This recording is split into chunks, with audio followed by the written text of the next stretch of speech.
Hello guys, welcome back to Agni Tamilan. அதாவது பார்த்தீங்கன்னா, election வந்து பக்கம் வந்ததுனால இந்த தேர்தல் பறக்கும் படையினர் என்ன பண்ணுறாங்க, கிட்டத்தட்ட நீங்கள் ஒரு கேஷா ஒரு 50,000க்கு மேலே ஏதாவது காசு தூக்கிட்டு போனீங்களா, தூக்கிட்டு போகும்போது அவங்க பிடிச்சிட்டாலோ உங்களுக்கு வந்து பணம், அந்த பணம் வந்து ரிட்டர்ன் கிடையாது. ஓகேங்களா? அதுக்கு உரிய ஆவணங்கள் ஏதாவது வச்சிருந்தீங்களா, அதுக்கு அத அத காட்டி நீங்க வந்து பணத்த பெற்றுக்கொள்ளலாம். ஓகேவா? உரிய ஆவணம் இல்லன்னா, அந்த காச வந்து பறிமுதல் பண்ணிருவாங்க. கிட்டத்தட்ட 50,000க்கு மேல 50,000த்துக்குள்ள நீங்க தூக்கிட்டு போயிரலாம்னு சொல்ட்டாங்க.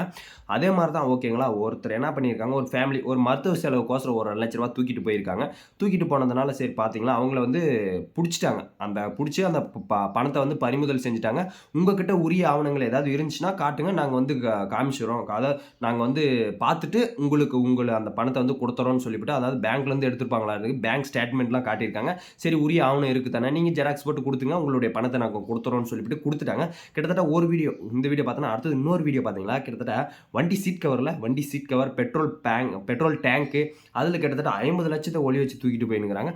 நம்ம கவர்மெண்ட் பார்த்தீங்களா, கரெக்ட்டா வந்து புடிச்சுட்டாங்க. ஓகேங்களா? இப்ப புடிச்சு என்ன பண்றது? ஆனா பார்த்தீங்களா, எப்படியா இருந்தாலும் மக்கள் கையில் பணம் போய் சேர்ந்துரும். ஓகேங்களா? ஏன்னா எலெக்ஷன் பக்கம் வரனால யாருமே பணத்த வந்து இப்போ வந்து அனுப்ப மாட்டாங்க. இதுக்கு முன்னாடியே அனுப்பி விட்டுருவாங்க. ஓகேவா? தம்பி, நீ இந்த பணத்தெல்லாம் வச்சுக்க. எலெக்ஷன் பக்கம் வரும்போது நீ குடுத்துரு. ஓகேங்களா? மக்களுக்கு குடுத்துரு. நம்ம கட்சிக்கு ஓட்டு போட சொல்லிரு. கிட்ட 5 வருஷம் ஓட்டு போட்டுருவாங்க. நம்ம மக்கள் மக்கள் வந்து யாருக்கு பணம் குடுத்தாங்களோ அவங்கள வந்து ஓட்டு போட்டுருவாங்க. இந்த கட்சி எனக்கு இவ்வளோ காசு குடுத்துச்சுன்னு சொல்லிட்டு ஓட்ட போட்டுருவாங்க. அடுத்த 5 வருஷம் நம்ம வந்து கொத்தடிமையா அவங்ககிட்ட அடி வாங்கணும். கிட்டத்தட்ட 10,00,000 கோடி கடன் இருக்கு. எங்க வூட்டு கடன அடைக்கிறதுக்கே எனக்கு போதும் போதும்ன்னு இருக்குது. இதெல்லாம் நான் கவர்மெண்ட் கடன நான் அடைக்கிறதா? சொல்றதே ஜிஎஸ்டி, எந்த பொருள் வாங்குனாலும் ஜிஎஸ்டி, கேஸு, பெட்ரோலு, எல்லாத்துக்குமே ரேட் ஏத்தினே போறாங்க. கிட்டத்தட்ட ஒரு ஆட்சி ஒண்ணு அமையணும்னா கிட்டத்தட்ட நல்ல நல்ல நம்ம நம்ம இவங்க வந்தாங்களா 5 வருஷத்துக்கு நல்லது செய்வாங்கப்பான்னு சொல்லிப்புட்டு நெனச்சு ஓட்ட போடுங்க. ஓகேங்களா? உங்களுடைய ஓட்ட வேஸ்ட் ஆக்கிடாதீங்க. பணம் குடுக்குறாங்களா, வாங்கிக்கோங்க. அது நம்மளுடைய பணம் தான். மக்கள் பணத்த எடுத்து மக்களுக்கு குடுக்குறது ஒரு எச்சத்தனம், கோலத்தனம் மாரி. ஏன்னா நம்ம பணம் தான் நமக்கு தரும்போது வாங்கிக்கோங்க.